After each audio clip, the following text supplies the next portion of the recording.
हमारी वीडियोस सिर्फ और सिर्फ लिखित मूल महाभारत पर आधारित होती हैं।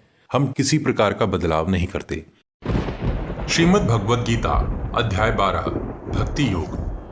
हे कृष्ण, वे भक्त जो निरंतर आपकी भक्ति में लगे रहते हैं और आपकी उपासना करते हैं, तथा वे जो अविनाशी और अव्यक्त अर्थात निर्गुण ब्रह्म की उपासना करते हैं, उनमें से कौन श्रेष्ठ योगी हैं? जो भक्त अपना मन मुझ में लगाकर निरंतर भक्ति करते हैं और जो मुझ में परम श्रद्धा रखते हैं, मैं उन्हें सर्वश्रेष्ठ योगी मानता हूं।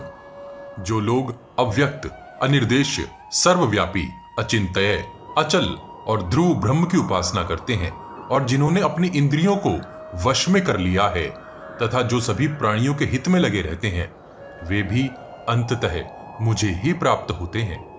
किंतु जो लोग अव्यक्त अर्थात निर्गुण ब्रह्म में अपने चित्त को लगाते हैं, उनके लिए कठिनाई अधिक है, क्योंकि देहधारी प्राणियों के लिए अव्यक्त अर्थात निर्गुण की समझ और प्राप्ति अत्यंत कठिन होती है।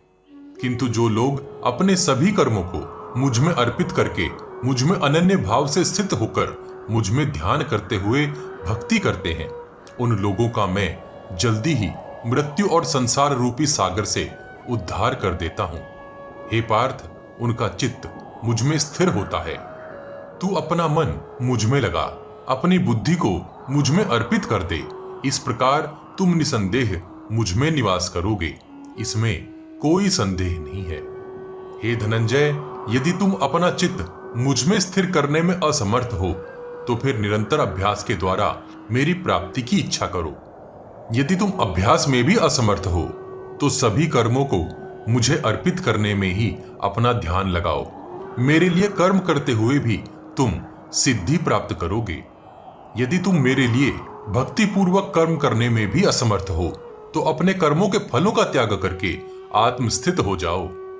अभ्यास से ज्ञान श्रेष्ठ है, ज्ञान से ध्यान श्रेष्ठ है, और ध्यान से भी श्रेष्ठ कर्म फलों का त्याग है, क्योंकि कर्म फल के त्याग से तुरंत शांति प्राप्त होती है। जो किन्हीं प्राणियों से द्वेष नहीं करता, जो मित्रवत और करुणामय है, जो ममता और अंधकार से रहित है, जो सुख दुख में समभाव रहता है, और जो क्षमाशील, संतुष्ट और निरंतर योग में स्थित है, जो आत्म संयम में स्थित है और दृढ़ निश्चयी है, जिसका मन और बुद्धि मुझ में स्थिर है, ऐसा भक्त मुझे बहुत प्रिय है।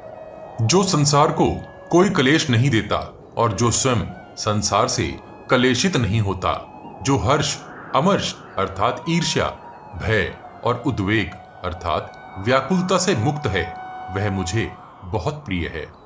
जो किसी से अपेक्षा नहीं रखता, जो शुद्ध, कुशल, उदासीन, व्यथा अर्थात दुख से मुक्त और सभी आरंभों अर्थात कर्मों का त्याग करने वाला है, ऐसा भक्त मुझे बहुत प्रिय है। जो न तो सांसारिक सुखों में प्रसन्न होता है, न ही सांसारिक दुखों में निराश होता है, जो न तो किसी हानि पर शोक करता है, न ही किसी लाभ की लालसा करता है, जो अच्छे और बुरे दोनों कर्मों का त्याग कर देता है, ऐसे भक्ति युक्त मनुष्य मुझे बहुत प्रिय हैं। जो शत्रु और मित्र दोनों के प्रति समान भाव रखता है, मान और अपमान में समभाव रहता है, जो सर्दी गर्मी, सुख दुख में समान रहता है, आसक्ति से रहित है, जो निंदा और स्तुति को समान मानता है, मौनी अर्थात कम बोलने वाला है, किसी भी स्थिति में संतुष्ट रहता है, घर गृहस्थी में रहते हुए भी उससे रहित है और स्थिर बुद्धि वाला है, ऐसा भक्त मुझे बहुत प्रिय है।